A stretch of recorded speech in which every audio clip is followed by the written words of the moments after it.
Capítulo 10. A farsa das armas químicas em Ghouta. A mídia corporativa e as notícias fabricadas por ONGs. A Red Line, do presidente Obama, e a Red Line, para introduzir na Síria armamentos e munições oriundos da Líbia. Treinamento de jihadistas pela Blackwater, agentes da CIA e da Navy SEAL. Depoimento da madre Agnes Marianne Delacroix. Vitórias diplomáticas do presidente Putin na Síria e na Ucrânia.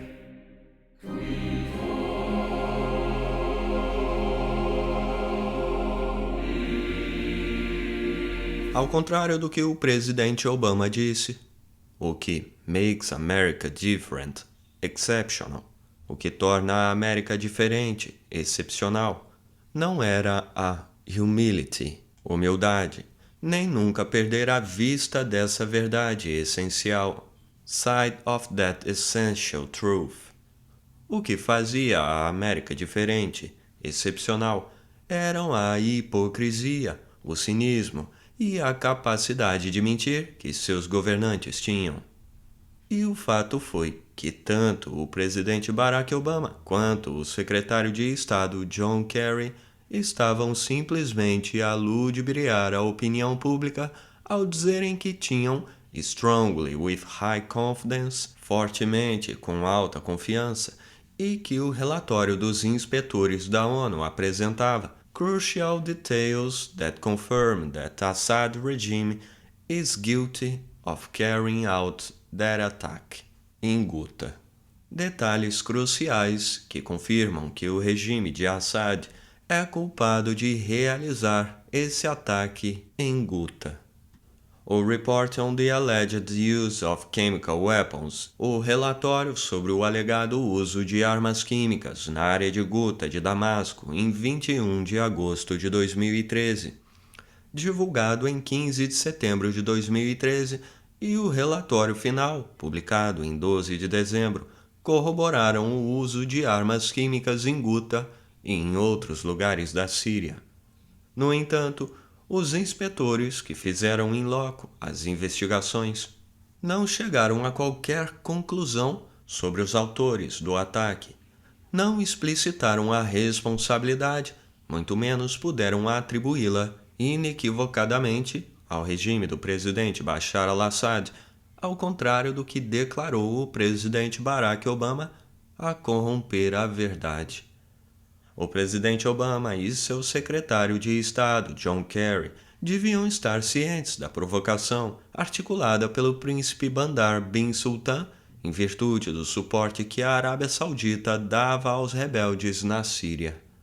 Não era segredo para ninguém, mas prontamente acusaram o presidente Assad, atribuindo a informação ao Serviço de Inteligência dos Estados Unidos, tal como George W. Bush e Colin Powell fizeram, exibindo filmes na ONU com pompa e circunstância para justificar a invasão do Iraque em 2003.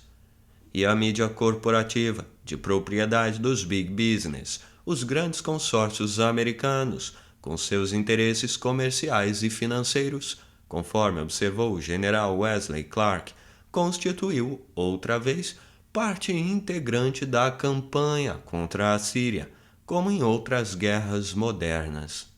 Manipulou, no mais das vezes, as notícias a divulgar, sobretudo e ampla e intensamente, as declarações dos representantes dos Estados Unidos, França e Grã-Bretanha, e notícias fabricadas por ONGs, sem comprová-las, a desinformar e enganar a opinião pública.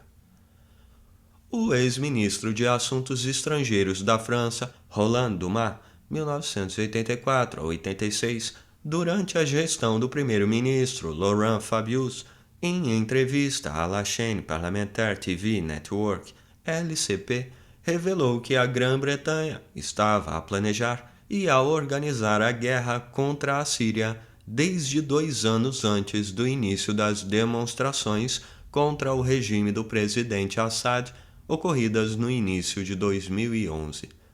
ouviu a informação diretamente de oficiais britânicos quando esteve em Londres em 2009 e a razão dada para esta guerra é a postura anti-israelense do governo sírio, que fez da Síria um alvo para a mudança de regime apoiada pelo Ocidente. De certo, esse representou, inter alia, importante motivo. No entanto, como apontou Nafeh Ahmed, diretor executivo do Institute for Policy Research and Development, os interesses petrolíferos entrelaçados com a competição geopolítica para o controle do Oriente Médio e das rotas de oleodutos constituíram os reais fatores que impulsionaram o plano de intervenção na Síria. O que ao certo se sabe sobre os ataques com armas químicas na Síria é que o presidente Barack Obama e o secretário de Estado John Kerry estavam simplesmente a ludibriar a opinião pública. Suprimiram dos informes de inteligência os trechos que sugeriram haver sido um grupo ligado à Al-Qaeda o responsável pelo ataque com um gás sarin ocorrido em Ghouta em 21 de agosto de 2013.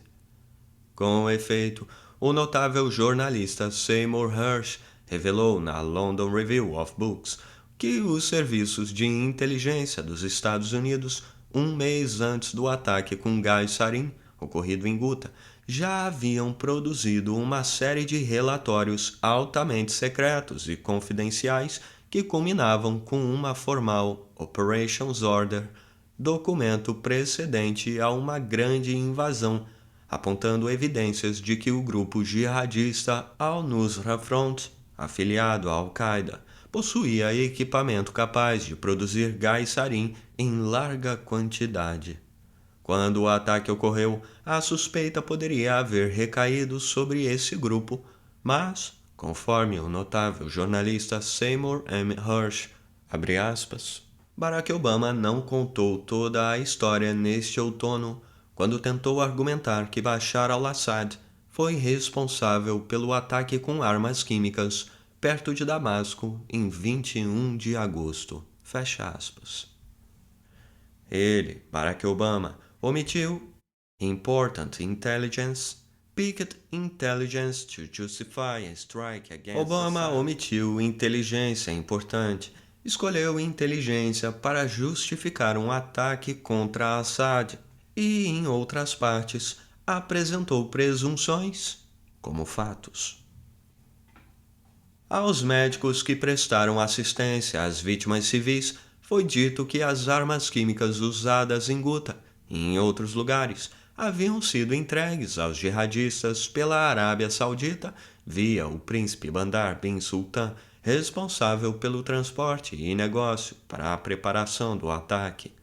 Tratava-se de uma false flag operation, executada por agentes de Al-Mushabarah al-Aman, o serviço de inteligência da Arábia Saudita. Outro sim, há ainda outra versão, que trata da questão do suposto ataque com sarin. Trata-se do testemunho da freira católica Madre Agne Marianne de la Croix, superiora do St. James Monastery, da Igreja Greco-Católica Melquita, em Cara, na Síria. Ela denunciou perante o Alto Comissariado para Refugiados da ONU, em uma audiência da qual participou o professor Paulo Sérgio Pinheiro, representante do Brasil, que o incidente perto de Damasco, do qual muitos vídeos apareceram a mostrar supostas vítimas de um ataque de armas químicas em 21 de agosto, foi na realidade encenado e fabricado, de modo a servir como evidência para certos governos estrangeiros de que o governo sírio havia usado gás sarin contra seu próprio povo e assim cruzado a Red Line estabelecida pelo presidente Barack Obama. Na sua alocução perante o Alto Comissariado para Refugiados da ONU, Madre Agne Marianne de la Croix afirmou não ser verdade, como eram descritas, as guerras travadas no interior da Síria entre as forças do Estado e as forças da oposição, e acusou: The war which affects my country today. A guerra que hoje afeta meu país é uma guerra entre a sociedade civil síria, por um lado, e grupos terroristas islâmicos, por outro. Esses terroristas são apoiados por estrangeiros de vários países e financiados por vários países estrangeiros, especialmente a Arábia Saudita. A Arábia Saudita reconheceu que esses grupos pertencem a organizações terroristas, mas ao mesmo tempo, a Arábia Saudita está treinando os terroristas e financiando-os para destruir a Síria. Não era segredo para a Casa Branca, nem para o Palais de Élysée ou para 10 Downing Street que a Arábia Saudita estava a financiar e repassar armamentos e munições oriundos da Líbia, onde a OTAN havia despejado enormes quantidades para os rebeldes islâmicos que lutavam contra o regime de Gaddafi. Funcionários da CIA que colaboraram com o contrabando de material bélico sabiam que a Arábia Saudita estava seriamente empenhada em demolir o regime do presidente Bashar al-Assad, a tal ponto que o rei Abdullah havia designado o príncipe Bandar, a veteran of the diplomatic intrigues of Washington, um veterano das intrigas diplomáticas de Washington, onde fora embaixador, e do mundo árabe, para coordenar as operações na Síria. Ele tinha condições de fazer o que a CIA não podia diretamente realizar, isto é, entregar armas e dinheiro aos jihadistas na Síria, bem como dar golpes por baixo da mesa, wasta em árabe, conforme comentou um diplomata americano. O próprio presidente Obama, no início de 2012, ordenara a abertura do que a CIA chamou de Red Line, um canal para introduzir na Síria, através da fronteira sul da Turquia, armamentos e munições oriundos da Líbia, a fim de abastecer os Moderate Rebels, rebeldes moderados, muitos dos quais, se não a maioria, eram jihadistas e até militantes da Al-Qaeda. E a partir de fevereiro de 2013, os Estados Unidos intensificaram a assistência a tais goods, bons, e moderate, moderados, jihadistas, como se houvesse realmente entre os salafistas goods e moderate jihadistas, e a eles forneceram 60 milhões de dólares a pretexto de melhorar os serviços básicos, saúde e educação, da coalizão anti-Assad, enquanto a França advogava abertamente o envio de material bélico a despeito do embargo decretado pela ONU e etc. Entre mentes, o Departamento de Estado, com mercenários da Blackwater Academy e agentes da CIA, desenvolvia desde 2012, ou mesmo antes, um programa de treinamento militar de jihadistas a um custo de 60 milhões de dólares em campos da Jordânia. Grande parte, quiçá a maioria dos jihadistas do Daesh, lá recebeu instruções de combate e de práticas de terrorismo. A CNN revelou que a assistência dada pelos Estados Unidos foi muito mais ampla e também incluía o uso de armamentos sofisticados, antitanques e antiaéreos e treinamento militar organizado. Em começo de março de 2013, cerca de 300 jihadistas já haviam completado o curso e atravessado a fronteira da Síria.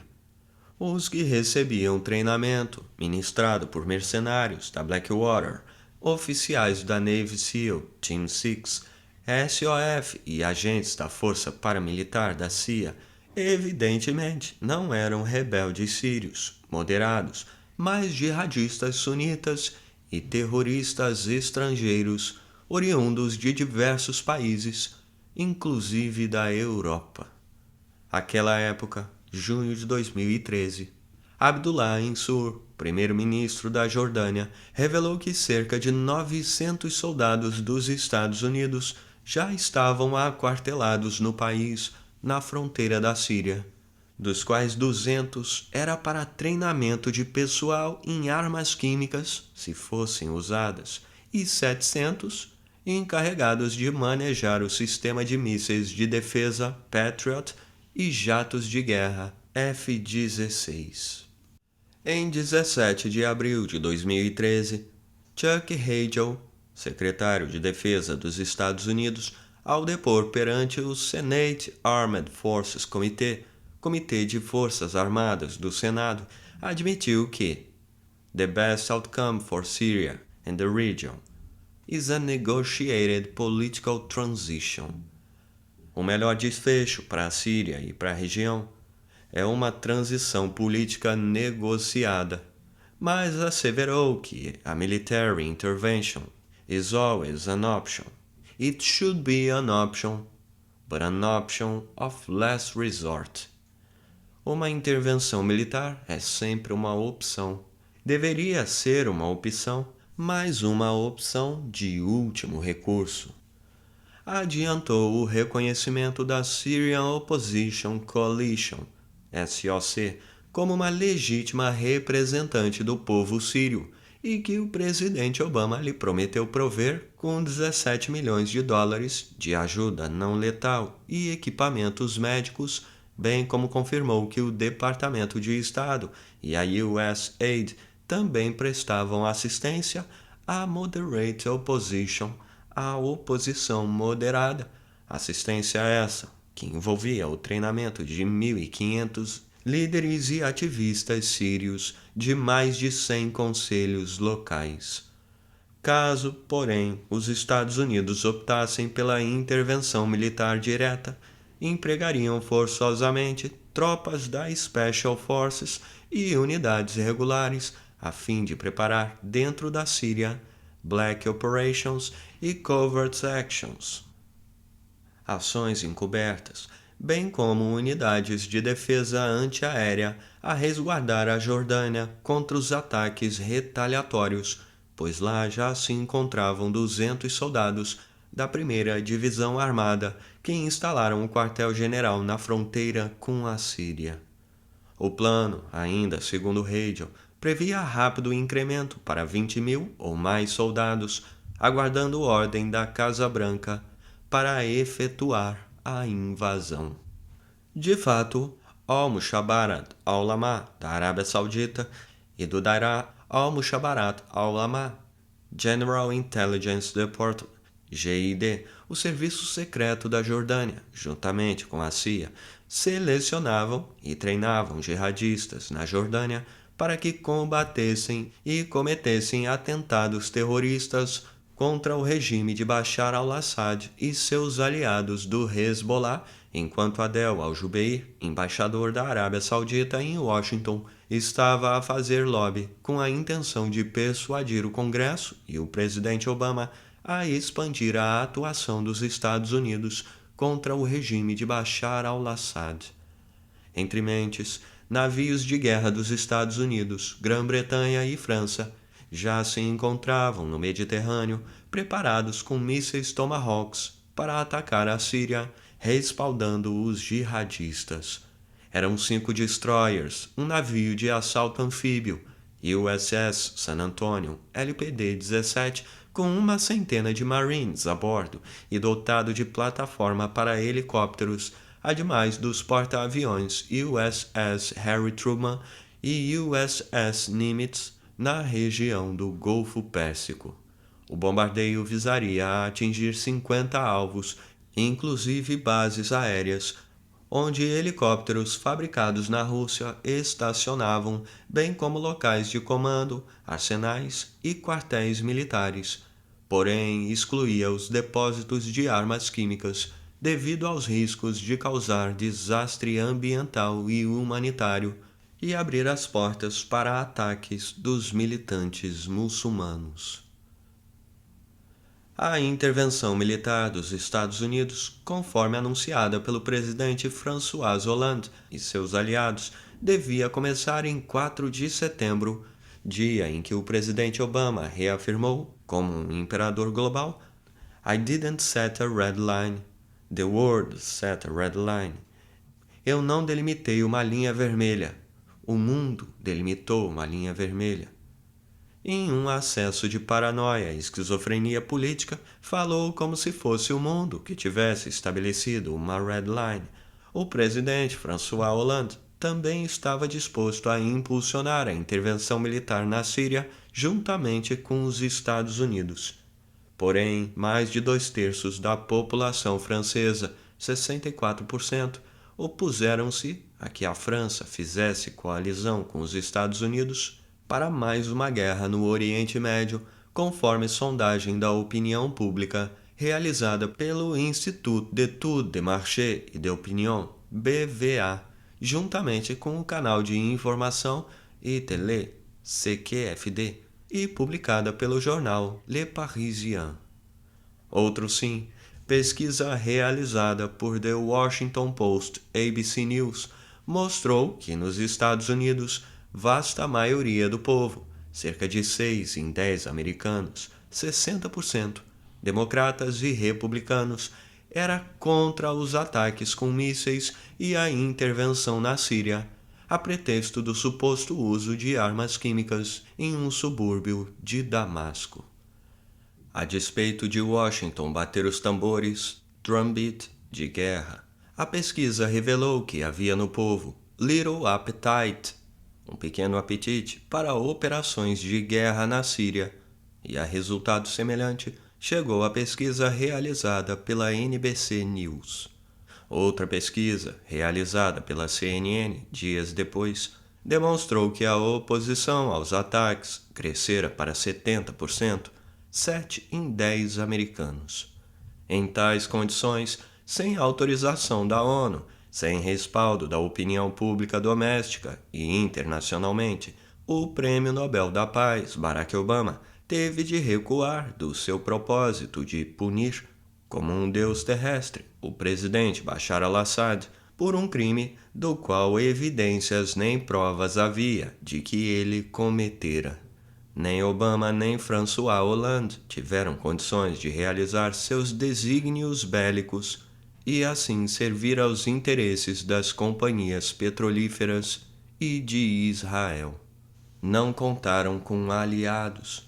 12 países da OTAN recusaram-se a participar da iniciativa militar contra a Síria sem autorização do Conselho de Segurança da ONU. O primeiro-ministro David Cameron, como fiel vassalo do presidente Obama, nem pôde levar a Grã-Bretanha a envolver-se na aventura. Consultado, o parlamento britânico rejeitou por 285 votos contra 272 a proposta do governo para intervir na Síria. O relatório do Joint Intelligence Committee nada afirmava, apenas admitia ser highly likely, altamente provável, que o regime de Bashar al-Assad fosse responsável pelas armas químicas usadas no ataque de 21 de agosto. Nenhuma prova existia. Mera suposição, hipótese, mas os membros da Labour Party exigiram provas suficientes e o primeiro-ministro David Cameron teve de reconhecer, perante o parlamento, que não as possuía e, efetivamente, não havia 100% de certeza quanto à responsabilidade ou não do regime de Bashar al-Assad pelo uso de armas químicas em Ghouta, subúrbio de Damasco. Por sua vez, o ministro dos Assuntos Estrangeiros da Alemanha, Guido Westerwelle, manifestou-se contra a intervenção na Síria, e o presidente do Irã, Hassan Rouhani, ameaçou intervir no conflito em favor de Assad. O presidente Obama, advertido pelo secretário de Defesa, Leon Panetta, compreendeu que a Síria não era a Líbia e estava mais pesadamente armada, possuía vasto estoque de munição militar, inclusive armas químicas, moderno sistema de defesa aérea fornecido pela Rússia, e seu território era menos acessível a um assalto terrestre. Seriam necessários de 75.000 a 90.000 soldados, tanto quanto, ou mais, os Estados Unidos tiveram no Afeganistão. Os bombardeios podiam destruir, mas não modificar a situação estratégica, porquanto, sem coturnos no solo, condições não havia de ocupação efetiva e permanente do território. E os rebeldes, na verdade jihadistas, afiguravam-se mais problemáticos que na Líbia. A conclusão, portanto, era de que a guerra custaria enorme perda de vida de soldados americanos. Diante de ponderações de Leon Panetta, com as quais os chefes militares concordavam, o presidente Obama, antes, como sempre hesitante, a vacilar sobre o que fazer, teve de esquecer a roadline que levianamente traçara para ordenar a intervenção na Síria. E o secretário de Estado John Kerry a alternativa não teve, senão alcançar, em 14 de setembro de 2013, um acordo com o ministro dos Assuntos Estrangeiros da Rússia, Sergei Lavrov, de modo que a Síria permitisse a inspeção, o controle e a eliminação de todas as armas químicas armazenadas no seu território. O presidente Assad logo se dispôs a indicar a Organization for the Prohibition of Chemical Weapons, Organização para a Proibição de Armas Químicas, OPCW, os locais onde se encontravam. O Conselho de Segurança da ONU aprovou o acordo, frustrando o plano para a invasão da Síria, e Barack Obama, o Kriegspräsident, presidente da guerra, assim chamado na Alemanha e em outros países da Europa, não mais pôde arguir que sua intenção consistia meramente em punir o presidente Assad sob o pretexto de que o exército da Síria usara gás sarin contra a oposição. O acordo que evitou o bombardeio da Síria constituiu grande vitória diplomática do presidente Vladimir Putin. Manteve a influência da Rússia e avançou seus interesses no Mediterrâneo. A Soyuz Neft Gaz, 3 meses depois, negociou com a General Petroleum Corporation e firmou o contrato para explorar as reservas de gás e petróleo ao longo do litoral da Síria. Entre mentes, o presidente Putin induziu o presidente Viktor Yanukovych, da Ucrânia, a não assinar um acordo de associação com a União Europeia, não obstante as incessantes demonstrações de camada da população que ONGs, financiadas pelos Estados Unidos, Alemanha e outros países do Ocidente, promoveram na Praça Maidan, em Kiev. Convidou-o, em dezembro, a ir a Moscou e ofereceu ao governo da Ucrânia um bailout de 15 bilhões de dólares, dos quais, em janeiro, adiantou 3 bilhões com a compra de Eurobonds, euro-obrigações, e comprometeu-se a reduzir em 1/3 o preço do gás fornecido pela Gazprom, o qual cairia de cerca de $400 para 268,50 por 1.000 metros cúbicos. Esse substancial desconto permitiria à Ucrânia poupar 7 bilhões em um ano. O presidente Putin, além de dar asilo a Edward Snowden, o agente da NSA, National Security Agency, que revelou a vastidão da espionagem eletrônica efetuada pelos Estados Unidos, obteve outra vitória diplomática ao frustrar o acordo de associação da Ucrânia com a União Europeia.